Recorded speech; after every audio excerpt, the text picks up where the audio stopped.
So now, Namaskara friends, this is Veeresh back here. So ನಾವು ಹಿಂದಿನ ವಿಡಿಯೋದಲ್ಲಿ promoter ಜೊತೆ ಕಂಪನಿ ಸೆಕ್ರೆಟರಿ ಇದ್ದು ಪ್ರಮೋಷನ್ ಸ್ಟೇಜ್ ಅಲ್ಲಿ ಇನ್ಕಾರ್ಪೊರೇಷನ್ ಸ್ಟೇಜ್ ಅಲ್ಲಿ ಏನ್ ಮಾಡ್ತೇನೆ ಅಂತ ನೋಡಿದ್ವಿ. ಸೊ ನಾನು ಮತ್ತೆ ನಿಮ್ಗೆ ಇನ್ನೊಂದ್ಸರಿ ನೆನಪಿಸ್ತೀನಿ, ಕಂಪನಿ ಸೆಕ್ರೆಟರಿ 4 ಸ್ಟೇಜ್ ಅಲ್ಲಿ ಇರ್ತಾನೆ.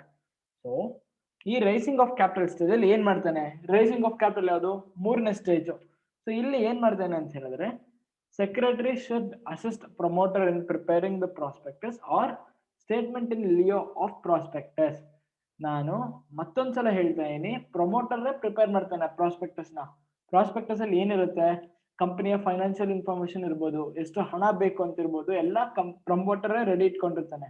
ಆದ್ರೆ ಸೆಕ್ರೆಟರಿ ಏನ್ ಮಾಡ್ತಾನೆ, ನಮ್ಮ ಕಂಪನಿ ಸೆಕ್ರೆಟರಿ ಕಂಪನಿ ಲಾ ತಿಳಿದಿರುವ ಕಾರಣದಿಂದ ಕಂಪನಿ ಲಾ ಪ್ರಕಾರ ಏನು ಬೇಕು ಏನು ಬೇಡ ಈ ಒಂದು ಪ್ರಾಸ್ಪೆಕ್ಟಸ್ ಅಥವಾ statement in lieu of prospectus ಅಲ್ಲಿ ಅಂತೇಳಿ ಕಂಪನಿ ಸೆಕ್ರೆಟರಿ ಗೊತ್ತಿರುತ್ತೆ.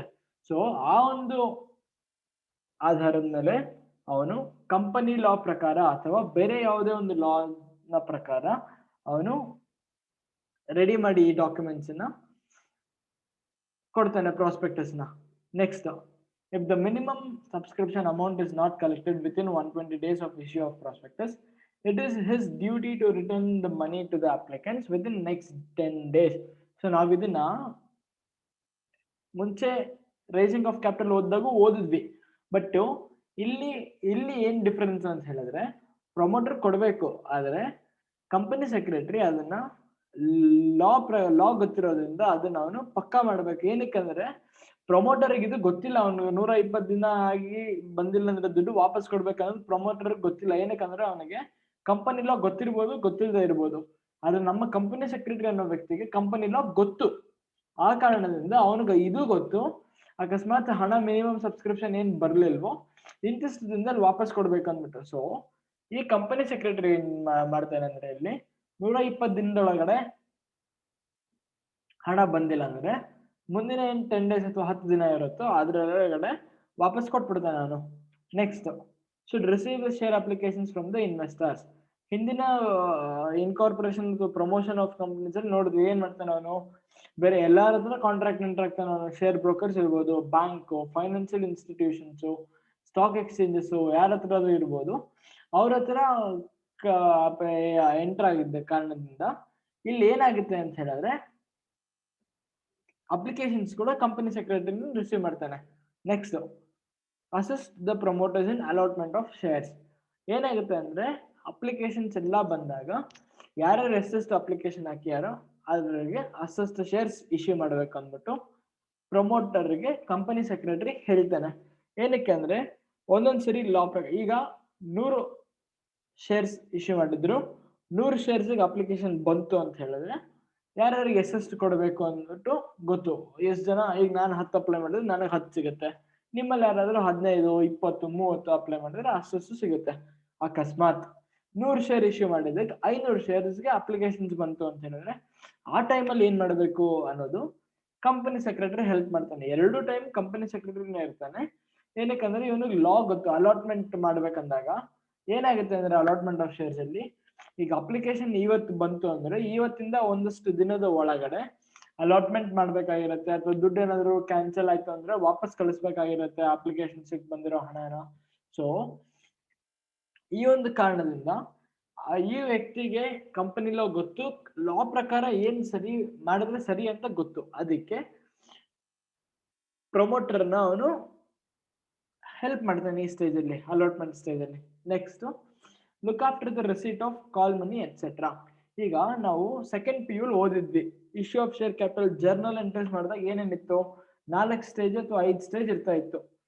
ಏನದು, ಫಸ್ಟ್ ಬಂದು ಶೇರ್ ಅಪ್ಲಿಕೇಶನ್ ಕೊಡ್ತೀವಿ, ಅಪ್ಲಿಕೇಶನ್ ಬಂದ್ಮೇಲೆ ಶೇರ್ ಅಲಾಟ್ಮೆಂಟ್ ಮಾಡ್ತೀವಿ, ಶೇರ್ ಅಲಾಟ್ಮೆಂಟ್ ಬಂದ್ಮೇಲೆ ಕಾಲ್ಸ್ ಮಾಡ್ತಾರೆ company, first call, final call ಅಂದ್ಬಿಟ್ಟು. ಅಂದ್ರೆ ಒಂದೊಂದು ಹಂತದಲ್ಲೂ ಒಂದಷ್ಟು ದುಡ್ಡು ಇಸ್ಕೊಂತಾರೆ ಶೇರ್ ಹೋಲ್ಡರ್ಸ್ ಕಡೆಯಿಂದ, ಶೇರ್ಸ್ ನ ಇಶ್ಯೂ ಮಾಡಿದ ಕಾರಣದಿಂದ. ಸೊ ಇಲ್ಲಿ ಏನ್ ಮಾಡ್ಬೇಕು ಅಂತ ಹೇಳಿದಾಗ, ಯಾವಾಗ ಕಾಲ್ ಮನಿ ಇರುತ್ತೋ, ಯಾವಾಗ ನೆಕ್ಸ್ಟ್ ಇನ್ನೊಂದು ಹಣ ಇಸ್ಕೊಬೇಕು, ಅಲಾಟ್ಮೆಂಟ್ ಮನಿ ಇರ್ಲಿ ಏನೇ ಇರ್ಲಿ, ಯಾವಾಗ ಇಸ್ಕೊಬೇಕು, ಅವಾಗೆಲ್ಲ ಕಂಪನಿ ಸೆಕ್ರೆಟರಿ ಮಾಡ್ತಾನೆ. ಏನಕ್ಕೆ ಅಂದ್ರೆ ಇದಕ್ಕೆ ಕೂಡ ಟೈಮ್ ಲಿಮಿಟ್ ಇರುತ್ತೆ. ಇಂತಿಷ್ಟು ದಿನದೊಳಗಡೆ ಅವ್ರು ಕಾಲ್ ಮಾಡಬೇಕು ಮನೆಗೆ ದುಡ್ಡಿಗೆ. ಕಾಲ್ ಮಾಡಿದ್ದು ಒಂದಷ್ಟು ದಿನದಲ್ಲಿ ಶೇರ್ ಹೋಲ್ಡರ್ಸ್ ವಾಪಸ್ ಕೊಡಬೇಕು ದುಡ್ಡು. ಅಕಸ್ಮಾತ್ ಶೇರ್ ಹೋಲ್ಡರ್ಸ್ ಕೊಟ್ಟಿಲ್ಲ ಅಂದ್ರೆ ಶೇರ್ಸ್ ನ ಕ್ಯಾನ್ಸಲ್ ಮಾಡೋದು ಏನಿರುತ್ತೋ ಒಂದು ದೊಡ್ಡ ಪ್ರಾಸೆಸ್ ಇರುತ್ತೆ ಇದರಲ್ಲಿ. ಸೊ ಕಂಪನಿ ಸೆಕ್ರೆಟರಿಗೆ ಲಾ ಗೊತ್ತಿರೋ ಕಾರಣದಿಂದ ಇದೆಲ್ಲ ಒಂದು ಆಕ್ಟಿವಿಟೀಸ್ ಕಂಪನಿ ಸೆಕ್ರೆಟರಿನೇ ನೋಡ್ಕೊಂತಾನೆ. ನೆಕ್ಸ್ಟ್ ಈಗ ರೈಸಿಂಗ್ ಆಫ್ ಕ್ಯಾಪಿಟಲ್ ಸ್ಟೇಜ್ ಆಯ್ತು. ನೆಕ್ಸ್ಟ್ ಏನು ಲಾಸ್ಟ್ ಸ್ಟೇಜ್ ಉಳಿದಿರೋದು ಬಂದು ಕಮೆನ್ಸ್ಮೆಂಟ್ ಆಫ್ ಬಿಸ್ನೆಸ್ ಸರ್ಟಿಫಿಕೇಟ್. ಈ ಸ್ಟೇಜ್ ಅಲ್ಲಿ ಏನ್ ಮಾಡ್ತಾನೆ company secretary? Should file prospectus or statement in lieu of prospectus to the registrar. ನಮ್ಮ ಪ್ರಮೋಟರ್ ಕೂಡ ಇದನ್ನ ಪ್ರಿಪೇರ್ ಮಾಡಿದ್ದ ಪ್ರಮೋಟರ್. ಬಟ್ ಏನೇನ್ ಸ್ಟೇಟ್ಮೆಂಟ್ ಅಲ್ಲಿ ಏನೇನ್ ಇರ್ಬೇಕಂತ ಪ್ರಮೋಟರ್ ಪ್ರಿಪೇರ್ ಮಾಡಿದ್ದ, ಸ್ಟೇಟ್ಮೆಂಟ್ ಹೆಂಗೆ ಇರಬೇಕು ಅಂದ್ಬಿಟ್ಟು ಕಂಪನಿ ಸೆಕ್ರೆಟರಿ ಪ್ರಿಪೇರ್ ಮಾಡಿದ.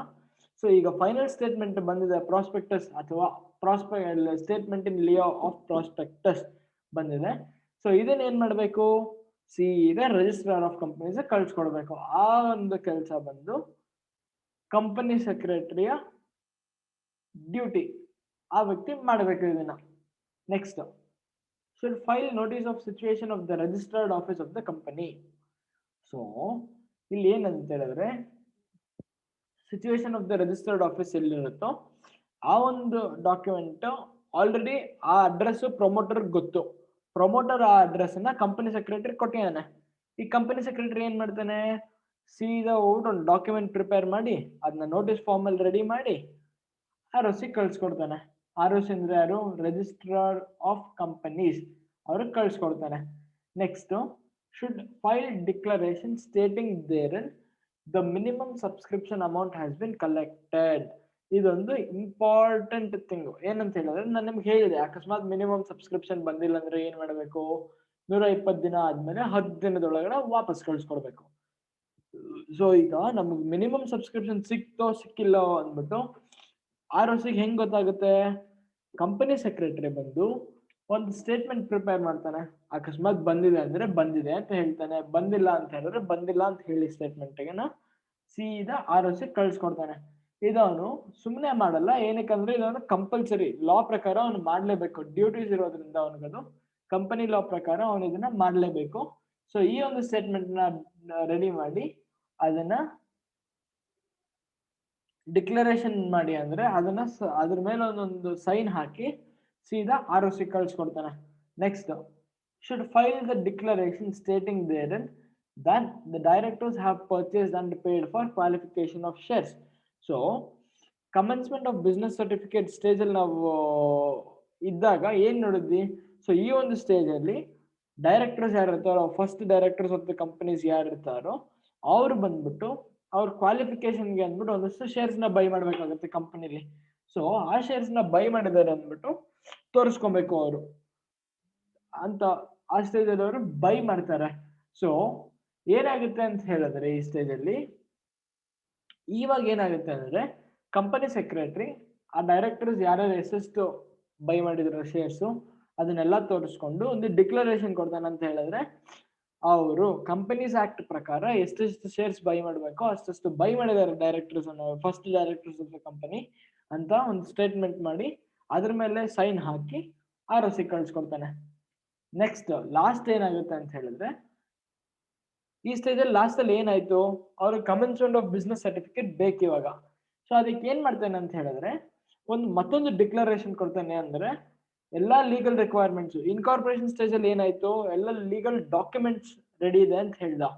ಇಲ್ಲಿ ಏನಾಯ್ತು ಅಂತ ಹೇಳಿದ್ರೆ ಎಲ್ಲ ಲೀಗಲ್ ರಿಕ್ವೈರ್ಮೆಂಟ್ಸ್, ಕ್ಯಾಪಿಟಲ್ ಬಂತು, ಮಿನಿಮಮ್ ಸಬ್ಸ್ಕ್ರಿಪ್ಷನ್ ಬಂತು, ಅದಾಯ್ತು ಇದಾಯ್ತು, ಡೈರೆಕ್ಟರ್ ಶೇರ್ಸ್ ನ ಪರ್ಚೇಸ್ ಮಾಡಿದ್ರು, ರಿಜಿಸ್ಟರ್ಡ್ ಆಫೀಸ್ ಎಲ್ಲಿದೆ ಅಂತ ನಿಮ್ಗೆ ಗೊತ್ತಾಯ್ತು, ಪ್ರಾಸ್ಪೆಕ್ಟಸ್ ಕೂಡ ನಾನು ನಿಮ್ಮ ಹತ್ರ ಕಳ್ಸ್ಕೊಂಡಿದ್ದಾಯ್ತು. ಸೊ ನಾನೇನ್ ಹೇಳ್ತಾ ಏನಂದ್ರೆ ಕಂಪನಿ ಸೆಕ್ರೆಟರಿ ಆಗಿ ಈ ಒಂದು ಕಂಪನಿ ಎಲ್ಲಾ ಒಂದು ಲೀಗಲ್ ರಿಕ್ವೈರ್ಮೆಂಟ್ಸ್, ಎಲ್ಲಾ ಕಾನೂನಿಗೆ ಬೇಕಾದ ಎಲ್ಲಾ ಒಂದು ಅರ್ಹತೆಗಳನ್ನು ಅಥವಾ ಎಲ್ಲಾ ಒಂದು ಕಾರ್ಯಗಳನ್ನು ಇವರು ಮಾಡಿದ್ದಾರೆ ಅಂತ ಹೇಳ್ತಾ ಒಂದು ಡಿಕ್ಲರೇಷನ್ ಕೊಟ್ಟು ಆ ಸ್ಟೇಟ್ಮೆಂಟ್ ಮೇಲೆ ನನ್ನ ಸಹಿ ಹಾಕಿ ಸೀದಾ ನನಗೆ ಬಿಸ್ನೆಸ್ ಸರ್ಟಿಫಿಕೇಟ್ ಅಂದ್ರೆ ಕಮೆನ್ಸ್ಮೆಂಟ್ ಆಫ್ ಬಿಸ್ನೆಸ್ ಸರ್ಟಿಫಿಕೇಟ್ ಬೇಕು ಅಂತ ಹೇಳಿ ರಿಜಿಸ್ಟ್ರಾರ್ ಆಫ್ ಕಂಪನೀಸ್ ನಾನು ಕಳ್ಸ್ಕೊಡ್ತೀನಿ.